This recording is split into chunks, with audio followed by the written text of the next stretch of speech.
Hey folks, welcome to this webinar again with LoopBackJS. We'll be starting in a few minutes. Just as a friendly reminder, if you have any questions, you can type them in the comment section of the video, or you can click on the big announcement button that pops up in the middle of the video, and it'll take you to our Q&A section so you can ask it live time. We'll be answering any questions at the end of the video. So with that, we'll be starting in a few minutes.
Hi, ladies and gentlemen, and welcome to this special webinar on LoopBackJS. Just as a friendly reminder, we do have future webinars coming along every week. So if you ever want to register and get the info for next week's webinar, you can just register at community.bmyapp.com for those who are new. And with that, I will introduce you all to Raymond Camden from StrongLoop. He'll be here to help us explore LoopBack IO or JS. And with that, I'll give the presentation to Raymond. Thank you, Fernando. And let me fire up my screen share. Entire screen. Let's do it. Okay. Hey, Fernando, can you confirm that you're seeing a slide? Correct. Cool. All right. I'm going to take it from here, everybody.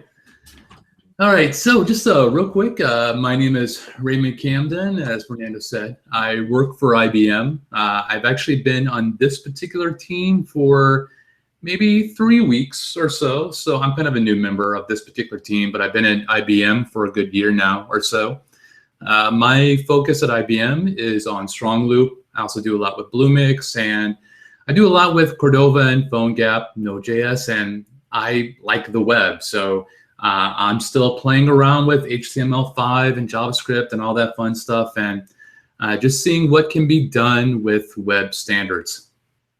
I blog at raymondcamden.com, and if you have any question about what I'm showing today or anything web related almost, and you don't get a chance to ask me today, please visit my blog. There is a contact form up there where you can send me an email, send me a question, and I love getting those questions because it typically turns into something that I can blog about and share with other people as well.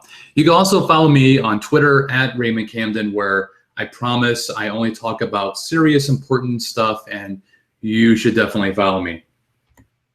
So I'm going to begin by just kind of talking about the history of how I have done web development, and this will be important, I promise you. Stick with me, because I will be able to relate it back to how LoopBack is useful. So when I first started doing web development, and this was, probably back in like '93 or so, so a really, really, really long time ago, I focused heavily on the app server. The browsers back then really could not do anything. So I would do everything on the application side, and I began with Perl CGIs, but I quickly transitioned to a application server called Cold Fusion from Adobe. And basically, the app server would do everything. So it would talk to a database, and it would generate HTML, would do all the dynamic aspects. The reason for that is because the browsers were really, really, really, really, really, really bad back then. You could barely debug in there. You could barely put a ordered list together in HTML. It was pretty bad. So essentially, everything was being done server-side. So as an example, if my web page needed a list of cats, the browser would do a request, and the server would say, okay, I'll talk to the database, maybe even Microsoft Access, because this was 90s and it was cheap. And it would take that database query, and it would actually generate all the HTML for it, and then bring it back to the client. And the client essentially was doing next to nothing. So the server did everything. And of course, back in the day, the shiny, awesome browser was Netscape Navigator 4.0. I can remember being very excited about Navigator 4.0 coming out. It was the bomb. So how we do websites now is really radically changed from back then. So the biggest change is that the client, the browsers are a heck of a lot better now. We used to get a new web browser once a year, once every 16 months or so. And now, I mean, Chrome is probably going to update while I'm doing this presentation. So, we have these evergreen browsers that are constantly updating, constantly adding new features. And the other big change, obviously, is that mobile is significantly more advanced than it was certainly back in the 90s. So where we consume information is changing as well. So now my server has gone from, doing everything, talking to a database and outputting HTML, crafting HTML, essentially, to basically just responding to API calls. So as an example, the client would say, hey, give me a list of cats. And when I say client, I mean browser client.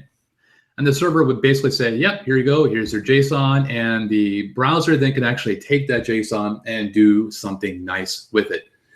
And of course, the other big change is that we have an incredible set of tools to work with building websites and to essentially handle every part of that aspect. So when I started, I basically had Notepad and Home Site, and now I have about 500 different tools. And much like how Chrome is probably going to release a new version while I'm talking, there will probably be 5 new web dev tools released in this 1 hour alone. So the server, and of course I'm talking is the typical server that I work with in 2016, is smaller, is simpler, and could be essentially just an API provider, and typically not some big machine I rent. I can remember the first website I launched, I had to drive to the ISP, I had to sign a contract and all that, and they bought a large machine just to host my stuff. So back then, my tools typically were Apache, Adobe CoolFusion, MySQL, and again, yes, I actually did use Microsoft Access because it was cheaper than SQL Server, and little to no JavaScript on the back end because, again, we really could not trust the browser to render that data correctly. Now, and again, this is my personal experience, I am typically using Node.js and Express. And my persistent system will be something like Cloudint or Mongo. And I will use JavaScript everywhere, obviously on the server with Node.js, but in the client as well, and just essentially all over the place. Now, I have to make a confession about Node.js. When I first saw it, all right, it was not enough. And I feel like that's a shocking thing to say, that I saw a JavaScript on the server and it wasn't enough, right? That should be enough, right? Everyone loves JavaScript. And for me, it wasn't. And the reason for that is because I kept seeing the same presentation. Somebody would build a web server in Node.js, and I had no interest in building a web server in Node.js. Why in the heck would I do that when I have Apache? And I got the idea that it was smaller, more nimbler, etc., but it just bored the heck out of me. I didn't want to spend time rebuilding something that I had been using for the last 10 years or so. And for me, it was really Express. Express was, I guess a cup of coffee that woke me up to why I would want to use Node.js, especially, to move away from Cold Fusion. And the biggest thing is that, all that kind of boilerplate stuff just went away. And that was really, really nice. And Express then allowed me to focus on actually building what the website or the application was, and being able to skip all the setup stuff and just focus on whatever the particular technology or whatever application was. Being able to do that for me was, again, I went from thinking, oh yeah, Node.js, JavaScript and server, that's cool, but whatever. I went from that to like, oh, I want to do every single thing possible with Node.js. With that being said, as I moved into doing a lot more mobile stuff and started doing less and less on the server, the next kind of awakening for me was LoopBack. So the reason for that is that LoopBack is a framework that's specifically designed for building APIs. So if your server is essentially just an API provider for a mobile client or even a desktop JavaScript client, LoopBack will handle 99% of that work for you out of the box, which is really, really freaking cool. It's focused on this idea of a model, where a model represents the particular content that you're working on. And it also handles creating REST-based APIs for that. So this is not some kind of weird API. This is a standard way of exposing your data to other. And to be clear, we're going to do a bunch of demos, and you'll see what the models look like and how they're created and what those REST APIs look like. There's also a simple ORM system. Now, I hate to say simple ORM because every experience I've had with the ORM, it always starts simple and then it kind of progressively gets more and more complex. But LoopBack does have a kind of baked-in system where when I've defined a particular model, I also get server-side code that does all the basic CRUD stuff. So, on top of having REST-based APIs to get data and to create data and to search data, if I need to do something on the server side, I have a complete system for doing that as well. LoopBack also has an AngularJS library. You absolutely do not have to use this. I have not used this yet. I have used Angular with LoopBack, but I've not used their own particular little AngularJS library. So it is completely optional. If you're doing Ember, jQuery mobile, anything else at all, you do not have to use their little helper utility. In fact, the example you'll see later will be incredibly simple, no Angular at all.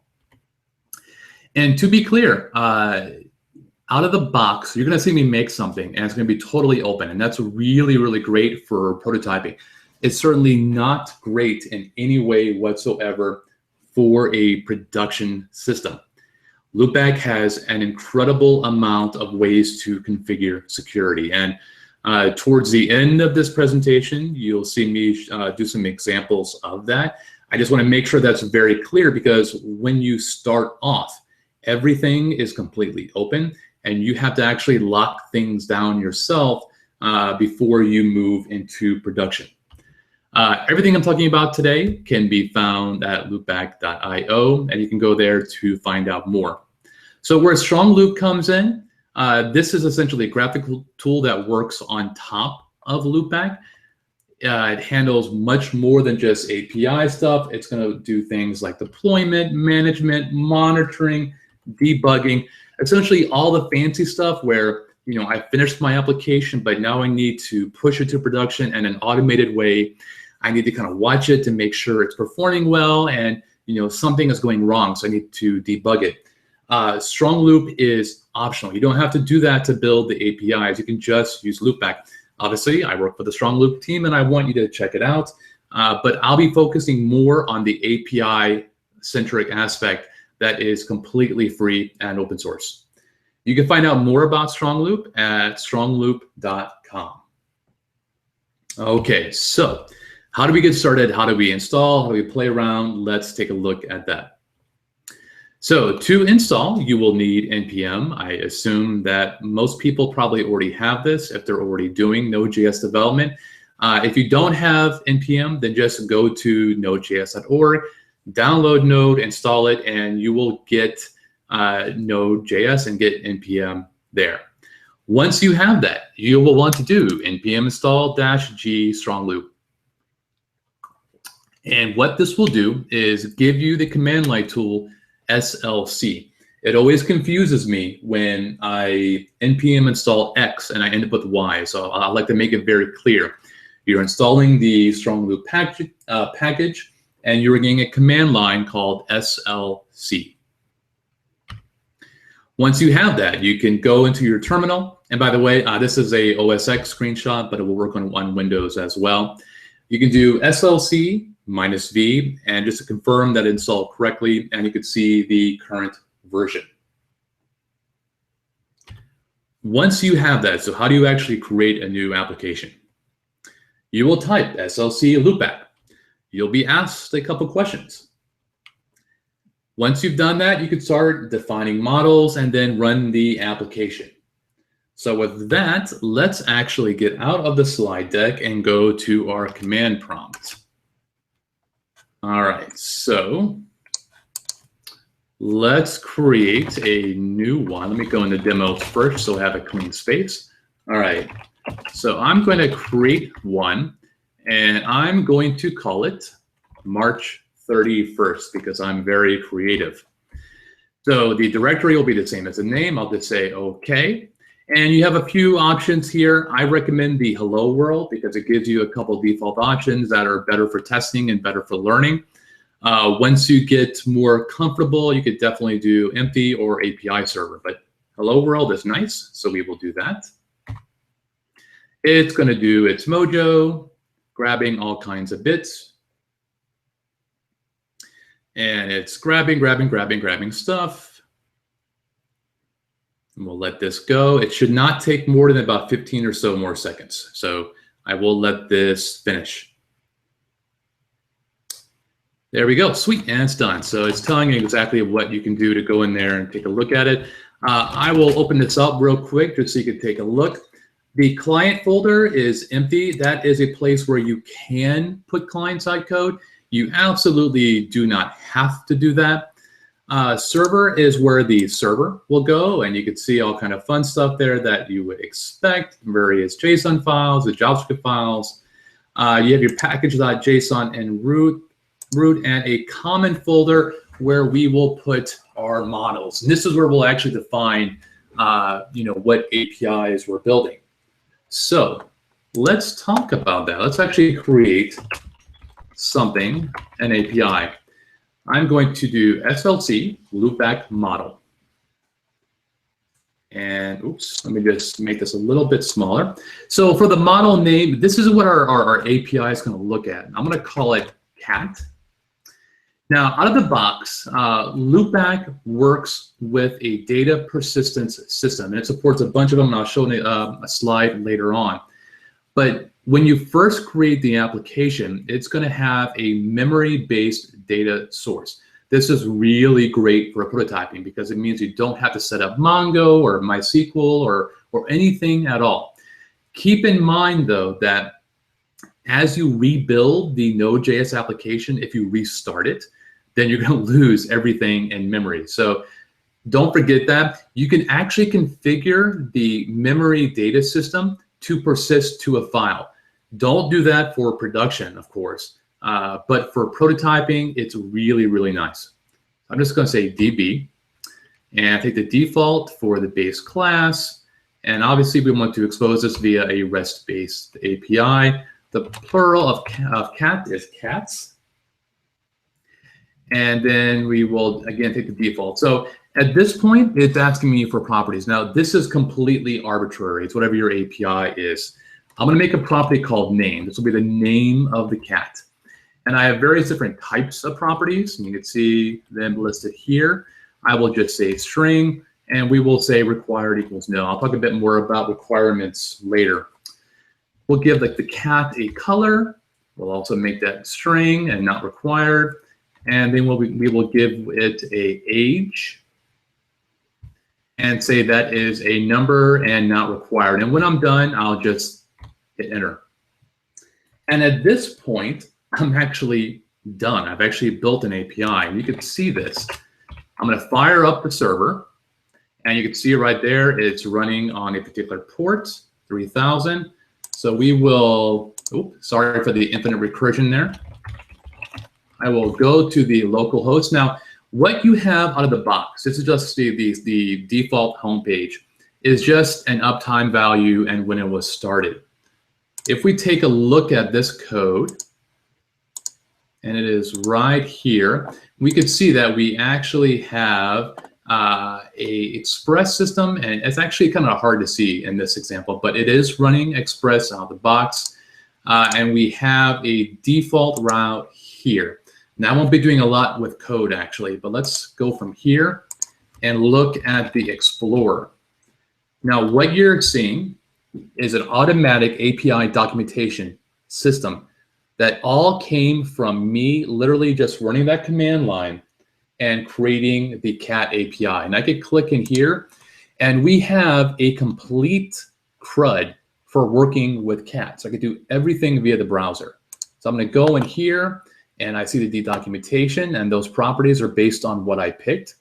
I can actually test it via the browser, and I'll just click to copy here, and we will call the cat Elvis, and we'll say he has a white cat and age of 2. And I can leave ID as 0 there, and LoopBack will just ignore that. Click try it out. I see the curl command if I want to copy and paste this, and I could see the response, and it actually created a new ID for it. So I'm going to go back here and change Elvis to Sinatra. He will be a blue cat and be 9 years old, not 89, that'd be a pretty old cat. And try it out. Now, I've just made 2 items, and again, this is being persisted in memory. I can go to my GET request and just try it out. And you can see there is my data. And if I want to, I can copy and paste this URL into a new tab, and there it is. So literally, I just built a full CRUD system, a full API, in about 5 minutes. Now, it's not locked down. There's no validation, none of that. I'll talk a bit more about how you can add all that. It's actually pretty darn quick as well. But as you can see, like, I am ready to go. I can literally start working on a front-end application, talking to this REST API, and start building my full CRUD system and be good to go, essentially. All right, so let's go back to slide deck. So where does StrongLoop come into play? So again, I mentioned, StrongLoop has a bunch of stuff. It runs on top of LoopBack. It does a lot of high-end performance monitoring, debugging, et cetera, that I'm not focused in on today. And to be clear, this is all optional. I'm not trying to sell you on any of this, but let me kind of show you some of the cool things it does in terms of working with APIs. And that was a quick visit to the slide deck, and we'll go back to the terminal. I'm going to kill my server and type slc arc. This is going to fire the web-based interface. First time you run this, you do have to register with IBM. But once you've logged on, it will remember all this. It won't prompt you again and again. And again, all these tools over here are for the debugging and testing, profiling, etc. Composer that will actually work with our APIs. And you can see on the left-hand side here, the note was basically part of the Hello World system. You could see it defined with the content and title, but the cat one is the one that I made. And if I realize that, I forgot something, I can just click new property and say friendly as a property, define it as Boolean, and save the model, and I'm done. So I don't need to use this. All this is doing is actually modifying code in the back end, and we'll take a look at that in a few seconds. But if I prefer this model to the command line or working with files, then it's an option for me to use. Let's actually take a look at what this did, because this actually changed the file on my system. So if I go into the folder I made, I have a cat.json file, and this is the model for what I created. You can see everything I had typed in via the command line. There's a name, there's the plural, there's a couple of things that you don't have to worry about right now, and these are the properties. So if I don't like the command line, if I don't like that web-based system, you can see it's pretty easy to go in here and just type around and add properties by hand. You can also see things like validations and relations, security, etc. So we can configure this out big time. Most of you who I assume are looking at this and saying, yeah, but in a real system, there's all kind of business logic and stuff like that you're not defining. You can go crazy here and define anything you want. So as an example, in terms of validations, we had at the CLI a simple, is this required or not? But you could do a heck of a lot more than that. So you can actually pretty quickly say, yes, this is required, but it has to be positive. So for example, for age, number by itself is not enough. A proper age has to be 0 or higher or 1 and higher. And for cats, we could even say, logically, a cat can't be over, and I'll just say 25. I don't really know how the oldest cat can be. But we can do stuff like that, even to the point of, if my business logic is that a male cat cannot be over 20, but a female cat can be, but not over 27. Any type of weird business logic like that, you can definitely add within LoopBack, and it will do all of that validation for you out of the box. I mean, it's really, really open-ended in terms of how you can customize stuff. And I really, really appreciate that it does that. If we go back to the slide decks, I want to talk a bit more about stuff. In terms of the data sources, what is it like to work with a real persistent system? Out of the box, you have support for what I'm listing on screen there, and I won't read it. In terms of how you add that, it's literally installing what's called a connector. And that's an example right there of how you would install the MongoDB connector. And once you have installed support for MongoDB or MySQL or Redis, SQL Server, whatever, once you have done that, you can actually go back to the file system and type it in by hand, or use the command line, or go back to this ARC system and define a new data source here. And you can even test things within StrongLoop itself. So if somebody gave you a MongoDB system to work with, you can type in the credentials here. And what's really cool is that once you actually have this up, you can actually migrate a model and its data from the in-memory system into your real system. So what I appreciate about this is that I could do a lot of prototyping with the in-memory system and then switch to my, quote unquote, real system once I have it set up. And what's kind of neat, and this is kind of an advanced example, but the connector system, the whole database system, it is literally just one more API. It's one more system that you can extend. So for example, if you had some crazy system, let's say your client data is in CSV files and not even in one CSV. Let's say you have 10,000 products and you have 26 CSV files where every CSV file is a letter. So you have, excuse me, products A.csv, products B.csv.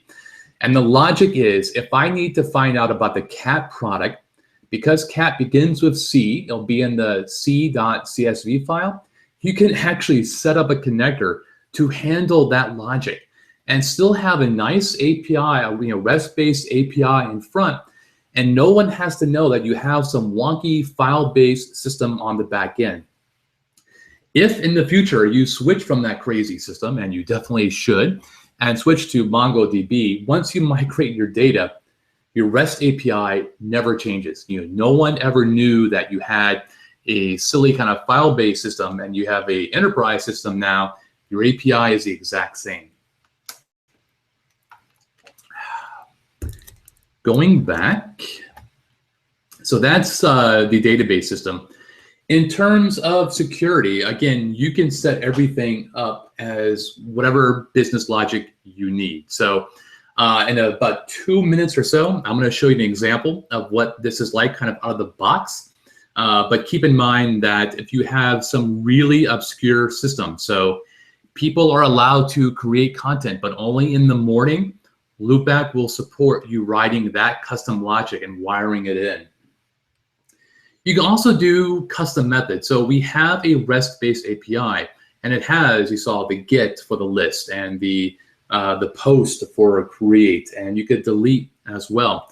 On top of this, you have the ability to add your own stuff. So what you're seeing on screen there, that little filter, that's baked in. So if I needed all the cats, but filtered on a particular property, in this case where friendly equals true, I don't have to write logic for that. That's just baked in. And I can even do ands and ors and stuff like that, greater than, less than, etc. And it's all baked in.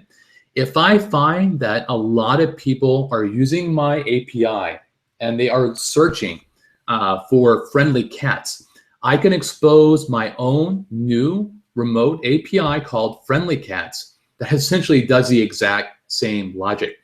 Or if I have something that's not supported by that fancy filtering clause, it's just way too crazy, I can just expose my own system to do whatever makes sense for my own business. So another example of that as a custom method, I could have logic that says when a new cat is created, if it is friendly, change the name to whatever. So in terms of the life cycle of data creation, you have the ability to say before you persist, after you persist, when you retrieve, that entire life cycle of before and after for create, read, update, and delete. And working with the REST API, you can hook into every single aspect of that to just essentially, go crazy. So let's actually look at some examples of that. So I talked about data sources already. What I want to do is kind of quickly show you what the security system looks like. And what I'm going to do is lock down cats. And I'm going to do it from the command line. And it will be LoopBack ACL for access control list. So it's going to prompt me for what I'm going to work with. And what I'm going to do is, in a typical security system, you lock everything down and then you begin to expose, what you want exposed. So I'm going to work with cat. I'm going to say all methods and essentially all types of access. And I'm going to say all users, and I'm going to essentially block access to everything. And I'm done. Now, all this did was work with that file. Now, if we go back to the file, you can see it's there. So again, if you don't like command line stuff, this is very readable. You can kind of see what it's doing. I'm going to fire up the server again and let it start. And if I go back to my API, because I locked everything down, this should be blocked. Oh, actually, I apologize. It was an in-memory system, so it is going to block. It's going to not have any of the data I created before. So if I run it from here and try to post, it should be locked down unless I screw it up, and I did. But I'm not going to worry about that. It's a simple demo fail. It definitely does work. I'm just double checking to make sure that I didn't do anything in particularly wrong. Just kind of trust me, you definitely can lock it down. So what would happen next is that you would actually go in here and then begin to expose the read. Let me do that one more time. You would begin to expose the read access. And this is kind of broad. So I could say, for example, all users are allowed to read, and we would grant them access, and then come back in here again and say write access. is only for authenticated users, and we will grant them access. So again, if we go back to the file system, you could see where these things are. And again, I definitely messed something up. I'm not going to worry about it right now. It definitely does work. And these are kind of broad roles. So for example, read would be reading all cats, doing filtering, all that. If you need particular ways of locking something down, you can definitely go farther than here. The same applies to the write role. So when I said authenticated, basically that means anyone who is logged into my application can do stuff. If you wanted something like, for example, writers as a role can create content, but only editors can do edits and deletes, you can definitely get particular in that way and set those up to handle stuff like that. And again, if you had something weird, like on the weekends, you weren't allowed to create content, that is something that you can do as well, okay? I'm gonna switch to another example that I already baked a couple days ago. Okay, so I mentioned about the ability to create a custom remote system. This is an example of what's involved. It's really kind of two parts. The first part is where I build essentially my business logic. I want all the cats where friendly equals true.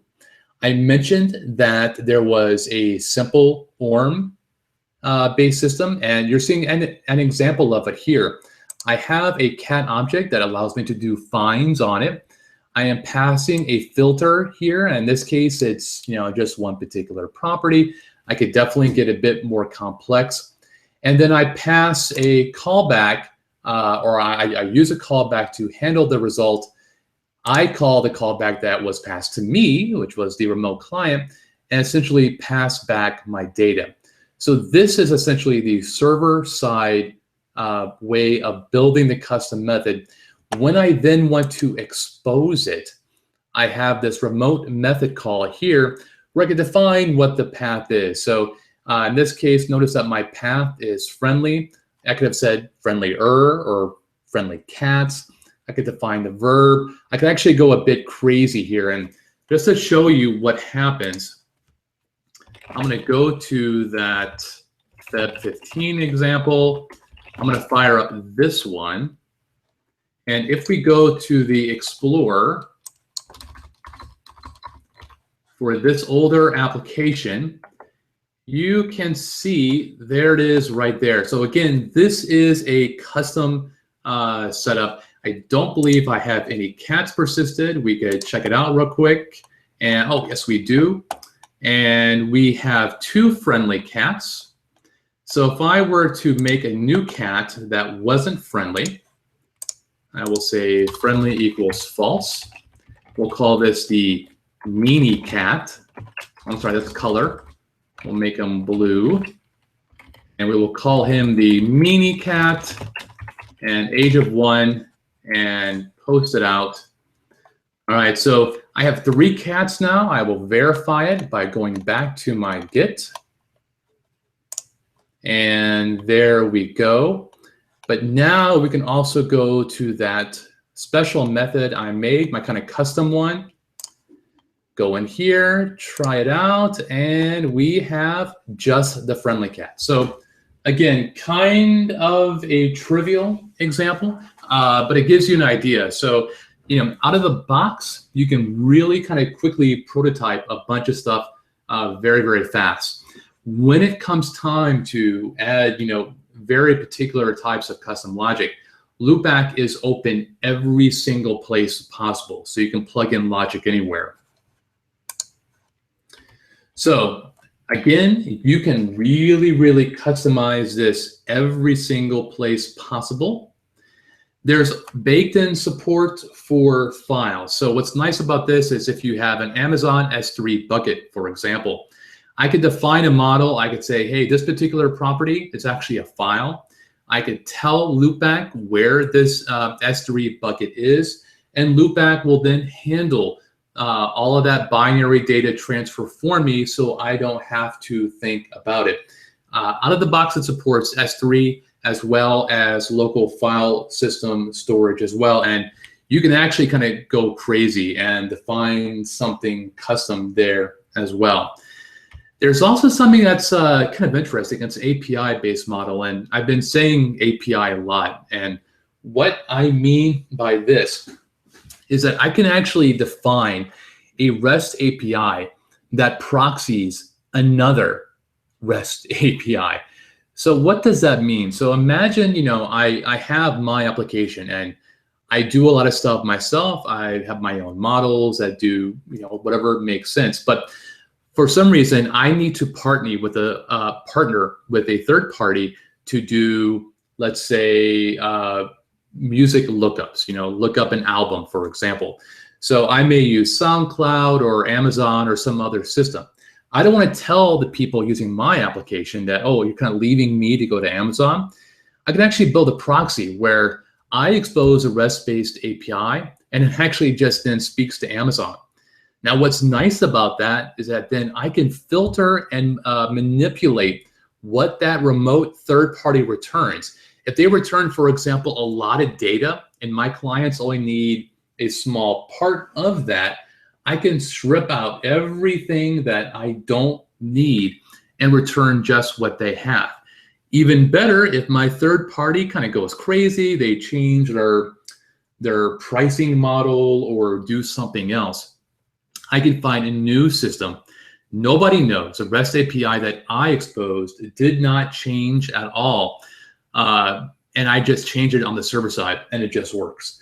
I will have an example of this on the StrongLoop blog pretty soon, so you can actually see this in action.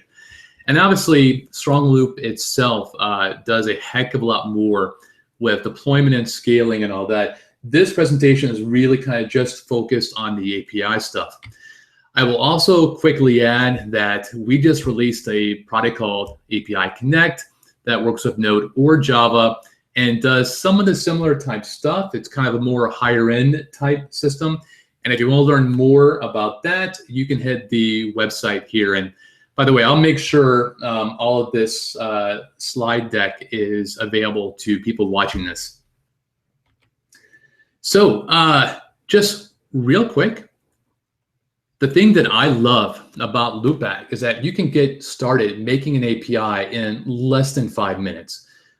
You can prototype and go crazy. If you don't like it, you can scrap it and start over again. Because it's REST compliant, heck, you could even stop using LoopBack. I wouldn't recommend that, but because you're doing something that's kind of REST compliant, if you have some other solution that exposes REST APIs, heck, you can leave it. You're not kind of locked in because you have not spent days and days and weeks to build the APIs because it was so rapid. You're not necessarily tied to doing it. I want to see you use LoopBack. I want you to use StrongLoop. I want you to love it. But as a developer, I love that I can rapidly test this and rapidly figure out if it makes sense for me. So if you want to find out more, we have a lot of docs at docs.strongloop.com. I will show, before I stop screen sharing and we look at the questions, I want to share my contact information again.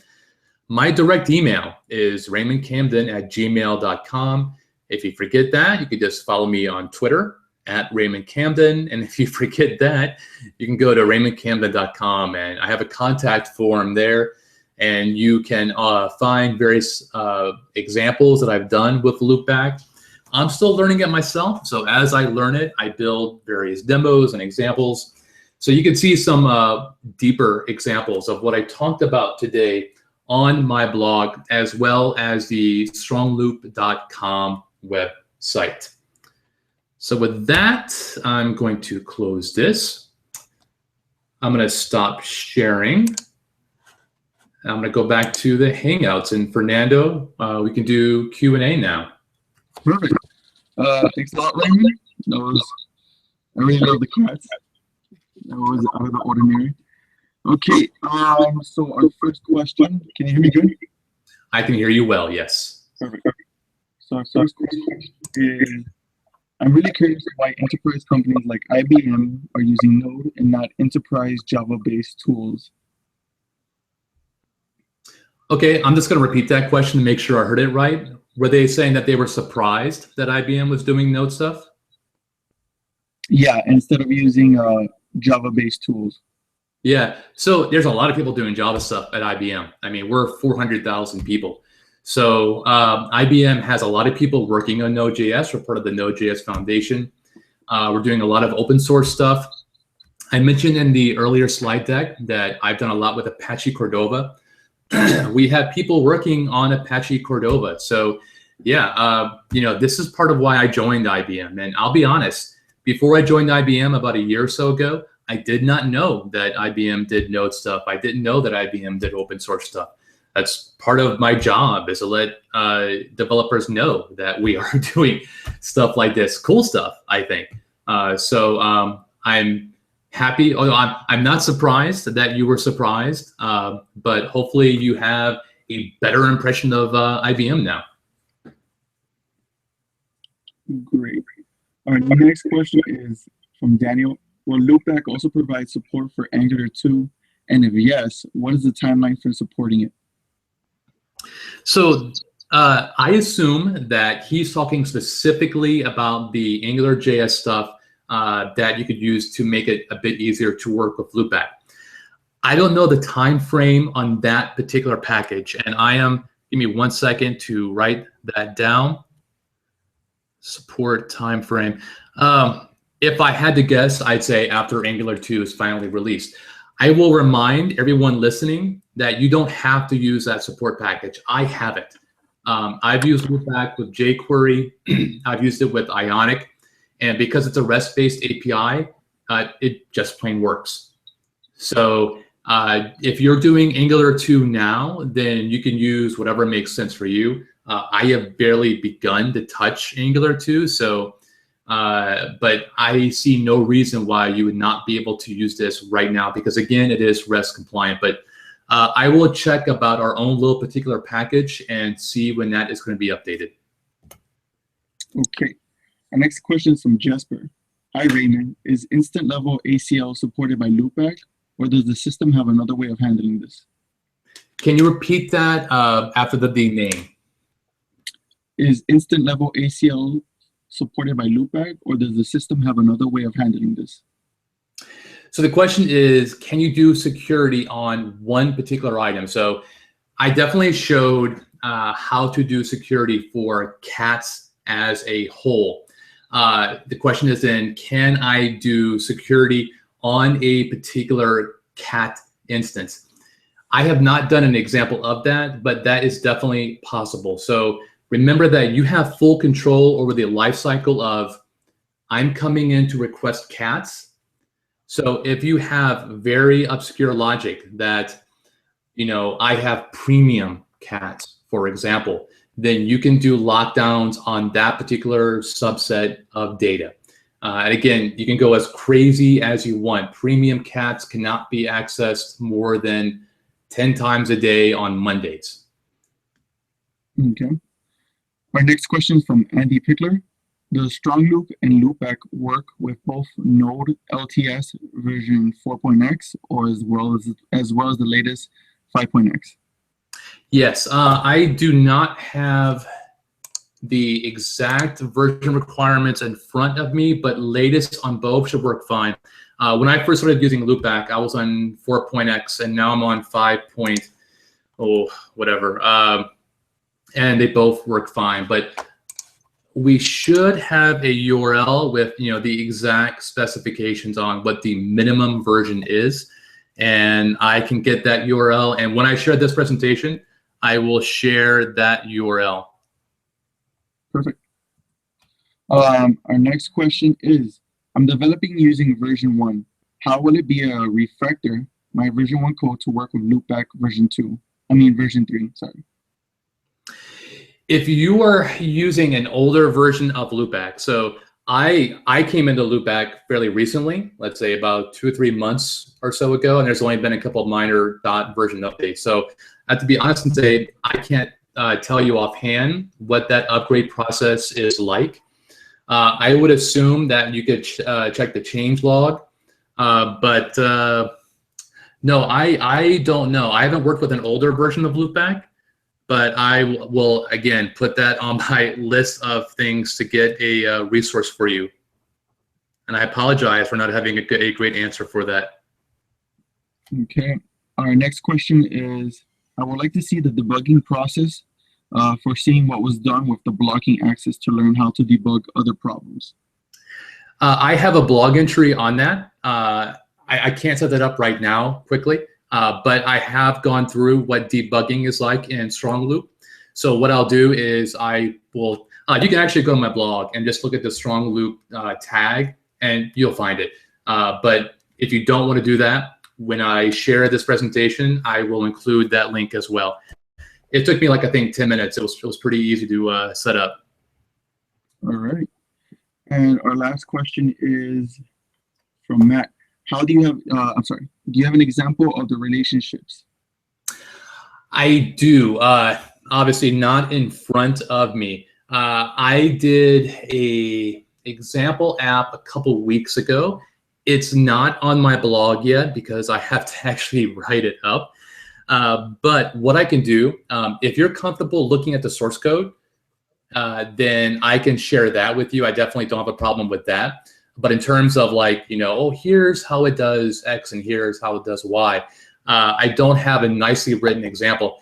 The docs, of course, talk about relationships. And you have the, for example, has many, has one, you know, every type of relationship that you can think that would be typically required, LoopBack has support for that. So I would say check the StrongLoop docs. I will just include a link to my source code for the demo that I built. And that should be enough to get you started. And if not, definitely let me know. All right. And we have another question coming in from Julien. Hi, Daniel. Great talk. Looking forward to more advanced use of LoopBack. You mentioned security concerns if we had to publish the API in production. Can you tell us more about that? Yeah, definitely. So again, the out-of-the-box behavior for the API is to allow everything. So that's great for prototyping. It's, you know, allows you to add data and do stuff like that. So you will definitely want to lock everything down. And again, typically the way people lock down stuff is to say that no one is allowed to do anything, period, as like a global rule. And then you say, okay, if you're not logged in, I will allow you to read. If you are logged in, I will allow you to write. If you're logged in but a role of administrator, you can delete. So that's that ACL demo that I showed that, again, I flubbed up, but definitely does work. Where you're allowed to kind of lock down how you are doing stuff. So you would definitely want to do that beforehand. I assume that whether you're using LoopBack or Node or PHP or whatever, I'm assuming that you do a security scan. IBM actually has a service that will do that for you. So I always recommend that, again, no matter what you're doing, you'd want to make sure your APIs are down. One of the things that I do when I go to a fancy website and I see, you know, AJAX request to a cool REST API, I immediately open that up and I start poking around just to see what's locked down and what's not. So I'm a script kiddie. I'm definitely not a hacker. But if I'm doing that, then you want to make sure that you've definitely locked everything down. I think that covers the question. Was that everything he asked? Yep, that's about it. Okay. Yeah. Our next question is from Francis. Can you request items from the API by contents of array they contain? An example, cats that have properties 4 legs plus 2 ears plus sharp claws. So what's his question is, can we do a complex query, essentially? I understand so. Was that a yes or a no? Sorry. Yeah, I would say yes. If you want, you can go on the, let me just copy this. I'm going to post it quickly on the chat so you can see. Yes. Give us a second, guys. So listen, while you're pasting that, I want to go back to that last question on security, because I did forget to talk about a particular feature, is that LoopBack does have a user system. It's a kind of baked in model that you can extend. And what's nice is, typically for a user system, we do stuff like, I have to build support so that a username is unique. I have to build support so that an email address is unique. LoopBack has that entire system baked in. And on my blog, I have an example of that in action. So if you're really tired of building a user system for applications, LoopBack gets you about 95% of the way there, which is really nice. So that was the, going back to security. So yes, can you request items from the API by contents of arrays? So if we imagine a product that has an array of parts, and you're saying, I need to find one where, find products that have a particular part. So all the ones that have like a wheel for a part. Yes, you can do that. I was talking earlier about the relationship code, and I had to do some stuff like that. So again, I don't have a nice simple blog showing that, but I had to bake support for that into my example code. So it is definitely possible. I do not believe that the out-of-the-box query string filtering supports something as complex as that, but it is a pretty complex system, so it is possibly actually baked in. But again, if it's not, it is something that I could expose. So if I needed a REST-based API for all the products that have wheels, then I could definitely expose a friendly API for that and then write my custom logic. And hopefully that makes sense to the person who asked. Okay. Guys, I'm going to quickly just share up Raymond's blog. Just give me a second while I post this up. And everyone should be seeing it. Let me see. Raymond, can you see? Yep, I can. All right, ladies and gentlemen, like as Raymond mentioned, if you have any questions as well, his contact information is there. And I believe we have no more questions. Let me just double check just to make sure I didn't miss out on anybody.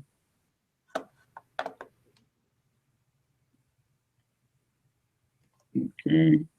And yeah, guys, that's about it. Raymond, I just want to say thank you. Thanks a lot for signing in. I know it's pretty bright and early over there across the Atlantic. I want to thank everyone for coming down. Don't forget, we have webinars weekly. Our next webinar will be next Tuesday. If you want more information, you can just check out community.bemyapp.com. And with that, I wish everybody a good afternoon, a good evening, depending where you guys are at. Cheers.